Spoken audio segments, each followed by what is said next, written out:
the main pillars, there are four principles that are particularly important. I would say that there is a main one, which is the non-separation between brain and the rest of the body. The brain is part of the body, but usually we think that the brain is only to think, and the rest of the body is just to move and do stuff. The key concept here is that for several reasons, brain activity in our concept, in our very particular way of seeing things, has been and is separated from the muscles, the functioning of the organs, the hormones, the endocrine system, etc. Well, that is not true. For instance, when we try to work on balance based on body, one leg, the other leg, and so on, we are losing our time because the origin of balance or lack of it are not the muscles. It's our perception of the immediate environment.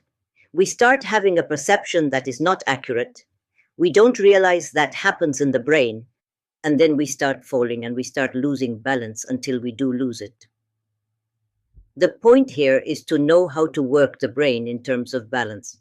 For that, we need to work on vision and hearing, which together are the vestibular area of our head, inside the cranium.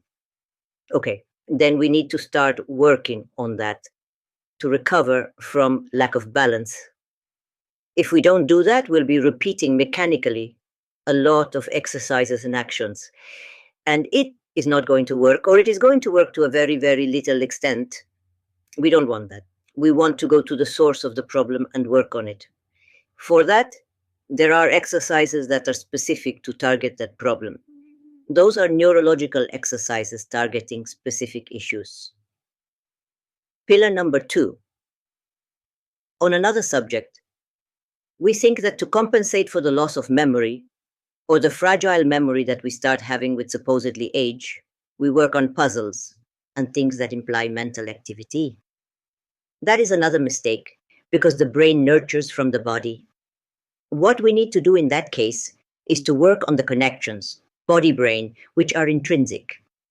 There are connections that start to deteriorate because of various factors: nutrition, lack of exercise, poor movement, lack of some chemicals in the body, and so on.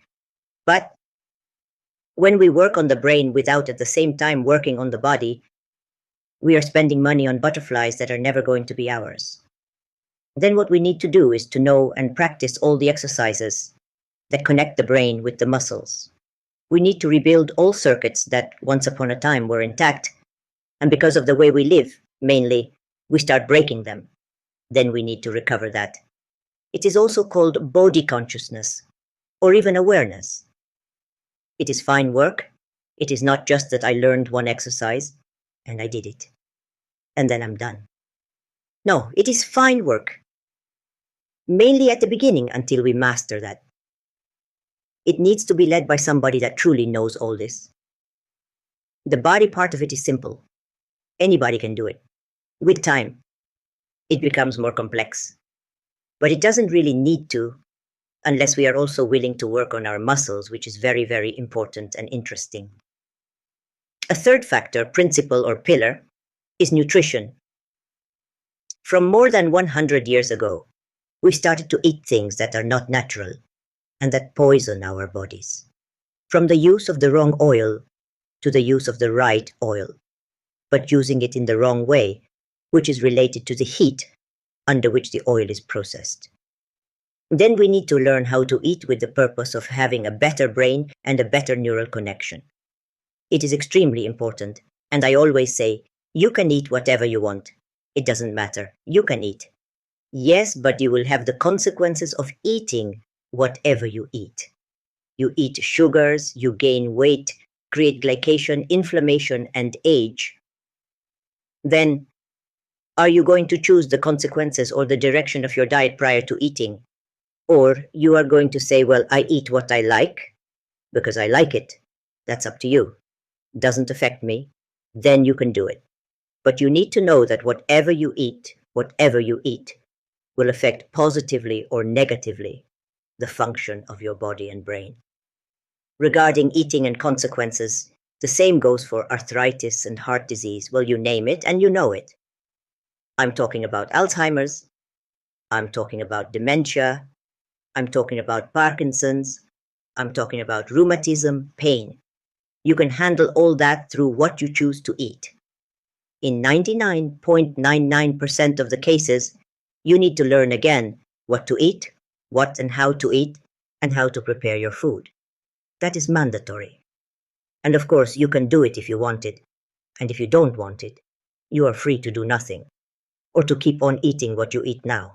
Another important pillar of all this is mental calmness. Why?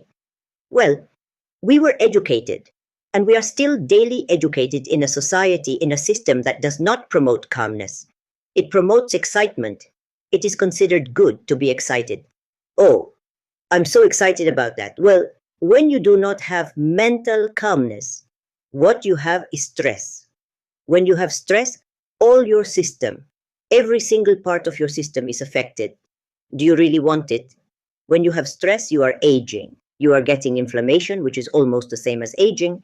You are losing the nicety of your skin and so on. Once a client told me, oh yes, I go to the ocean and look at the waves and then I get calm. That's fine, but only if it is one part of your routines for calm mind. A calm mind implies the modification of the endocrine system. And that is achieved through very specific and targeted exercises. It is not whatever. It's not sitting in meditation, because it's most possible you don't even know how to breathe. And if you do not know how to breathe properly, you are not meditating. You are imagining things and listening to a tape and blah, blah, blah, blah. That is not meditation. I learned all this in India, and I was very serious because I wanted to know about it. I spent all the time I needed with my spiritual master, who was also a scientist, Swami Vedabharati, Dr. Arya. And I learned. I dedicated my life to learning how to have a calm mind. I needed it to sort out the waves of my life. And if I do not do exercises, I mean this kind of exercise, if I do not practice, I may lose my calm. Oh yes, it doesn't matter how many years I have been doing that. It is something that you need to keep on doing. Then we have movement related to the brain very closely, which is also called neurological exercise.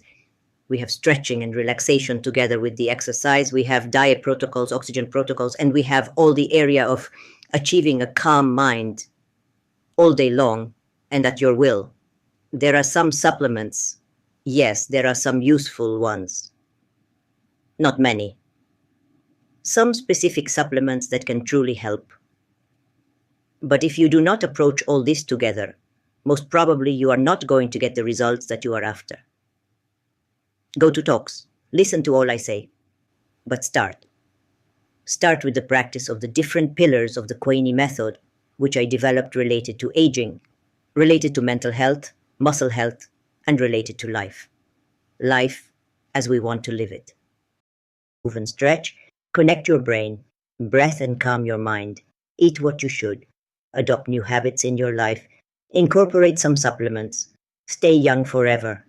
Thank you. Kwaini method, or aliciakwaini.com. Connect, learn, start.